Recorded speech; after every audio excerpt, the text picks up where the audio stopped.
My phone rang at 7:30 in the morning on the 24th of February. The dialer was my American friend from my high school days in the US. He was the last person I expected to call, especially at 7:30 in the morning. I knew immediately that the war has actually broken out. The beginning of the war did not surprise me. In fact, it's long overdue. What surprised me was the fact that he knew nothing about the suffering that the Russian Ukrainians had endured over the past 8 years. Let me get something straight. NATO promised that they wouldn't move an inch to the east. That was a lie. And now we are surrounded by an aggressive military alliance. NATO gladly bombed Yugoslavia under the pretenses of a potential genocide.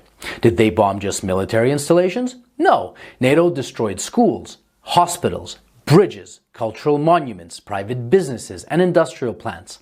Did you forget about that? Did you forget about how NATO pumped money and weapons into Georgia right before Georgia bombarded Russian peacekeepers and civilians? Of course you did. Because your media doesn't want you to know. Did you forget how yet another territory was ripped away from Serbia? Do you not remember Kosovo? Did you protest then? I bet you didn't, and I bet you didn't even care. Did you forget the invasion of Libya? If you're in Europe, you can't forget. Thousands of migrants are your daily reminder of what your governments did to that country. Did you protest the illegal invasion of Syria by Turkey and the US?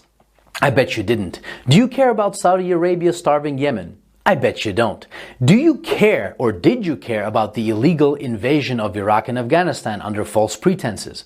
What, they aren't people to you? Why haven't you been vocal against the murder of children and civilians at Iraqi and Afghani weddings by American bombardment? Ah, that's right. They're brown people. They're probably worth less to you. Where were your crocodile tears when Kiev started bombarding Ukrainian Russians in the east simply for doing the exact same thing as the Ukrainians did in the west, was to get rid of a corrupt government? Where were your crocodile tears when Kiev shut off electricity and water to Crimea?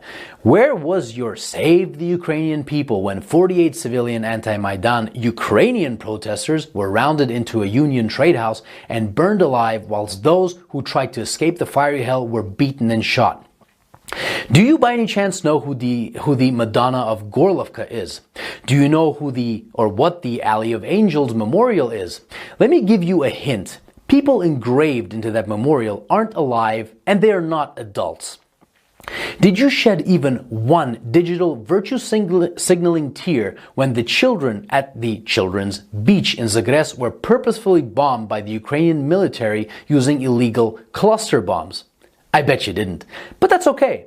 How would you? Your mainstream media keeps you in the dark. For 8 years, the US and its allies have been pumping billions of dollars worth of lethal weapons into Ukraine. For 8 years, the Ukrainians have been waging a war with their own people in the east. And for 7 years, Russia and the people of the Donetsk and Lugansk republics have been patiently waiting for Kiev to adhere to the Minsk agreements. Should Russia have waited maybe 20 more years? You know, the amount of years that the US spent killing Afghanis. So whilst leaders like Boris Johnson, Joe Biden, Emmanuel Macron, Olaf Scholz and Ursula von der Leyen have been virtue signaling about the poor Ukrainians, they have been robbing the Ukrainians of their dignity, making their economy run on loans from the IMF, and basically robbing them of their future. And Russia is to blame when we were their primary trading partner? The West pushed Russia into a corner. Protect yourself from an increasingly hostile neighbor who wants to become part of a hostile military alliance called NATO and lose Nord Stream 2, for example. Or watch Russian Ukrainians get slaughtered by the thousands. The West wanted to fight this war with Russia until the very last Ukrainian. Remember Kosovo? Well, the Lugansk and Donetsk republics have every right to exist. Russia didn't set the precedent. Your leaders did when they recognized Kosovo. And final food for thought. Why was there no bombardment of innocent civilians in Crimea, even though it's closer to Kiev than Donetsk is? I'll give you a hint. The actual Russian military was there, protecting the people. Here's another. The Ukrainian army has been fighting this invisible Russian army for 8 years now in the east, according to your mainstream media. Why then did the Ukrainian army collapse within 24 hours when fighting the actual Russian military? And since it did, what do you think your tax dollars were doing in Ukraine?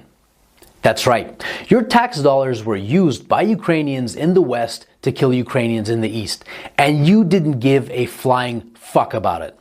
So if you haven't been following this conflict from day one and now you put the blue and yellow flag on your photo, wipe away your crocodile tears, please, and find out why your governments have been supporting those who have made a Nazi criminal, Stepan Bandera, their national war hero. Don't expect a good result from pushing a bear and a dragon into a corner. And definitely don't be surprised when that bear and that dragon begin pushing back. So if you haven't been crying for the collectively millions of dead Iraqis, Afghanis, Syrians, Libyans, Yugoslavians, and East Ukrainians these past 20 years, but you're crying crocodile tears for Ukrainian military installations, wipe them away and think about what your governments have been doing and what they're still doing. And I hope that this 8-year story of a war started by a criminal Ukrainian government against its own people can finally come to an end, and Ukrainians and Russians can finally live in peace.